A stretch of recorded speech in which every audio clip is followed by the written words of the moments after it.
This is for anyone who goes through phases, and we all do, of just simply not feeling like yourself. It can feel like you are distant from who you really are.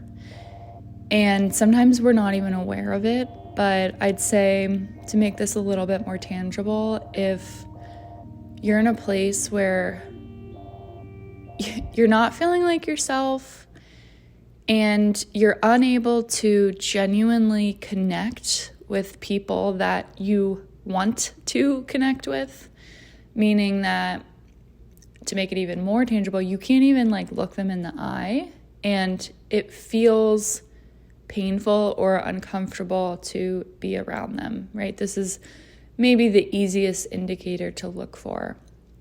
Another indicator is that you are just feeling so uncomfortable. It's like you're in pain within yourself. You can't escape yourself almost. And you're thinking about all of these external conditions that you might be able to go into to find relief. And when you do, you don't find that relief. And so you can kind of feel like you're on a hamster wheel and you're spiraling more and more. So an example is if you're just not feeling like yourself and you're like, oh, maybe I should go get a drink with a friend and that'll make me feel better. And you do that, but you spiral even more because you're unable to connect with this friend in this state. And maybe the alcohol makes you feel even worse, okay? So the emphasis being on you are under the illusion that something external to yourself is going to make you feel better. So if those categories are resonating, then this video is for you.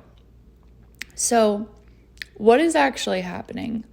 Well, if the statement, I don't really feel like myself, is resonating, that's actually true. The energy of the truth of who you really are is not dominant within you. And so we're going to go into why that's the case.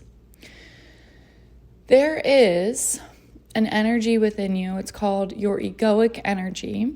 And within that resides what's called your shadow self. So the purpose of your egoic energy is to keep you safe, okay? And this manifests as keeping you psychologically safe.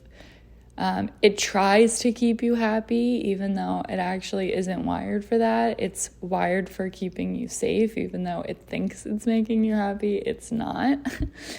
So this egoic energy, right? It's going to do anything that it possibly can, literally, to steer you away from anything that could disturb you.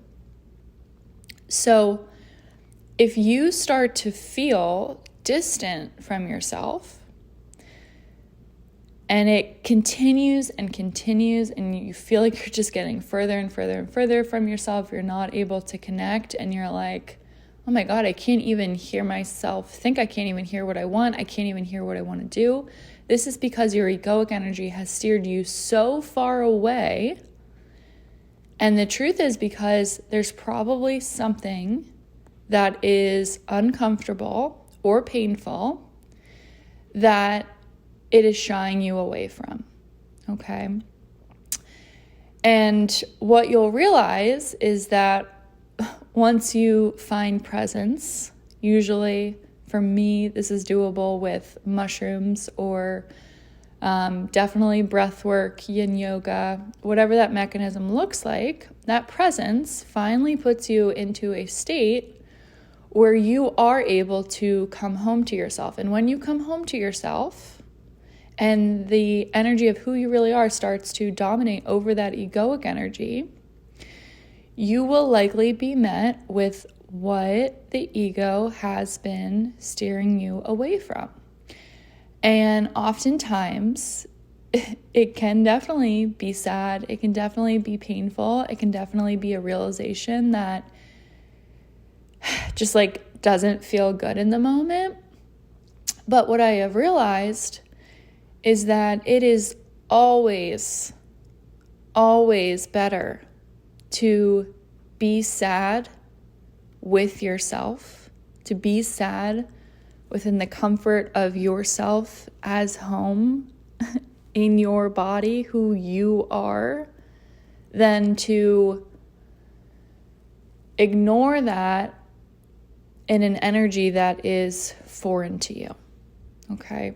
So I hope that this helps you to understand that when you're just not feeling like yourself and others are noticing you're not feeling like yourself, it's because you're actually not at home within yourself. There's another energy that is not representative of the truth of who you are that has been dominating because it's trying to keep you psychologically safe. And the way that we come back home to ourselves is finding presence efficiently so that we can meet what it's been hiding us from, so that we can feel it, bring it up in order to release it. And that is how we find relief.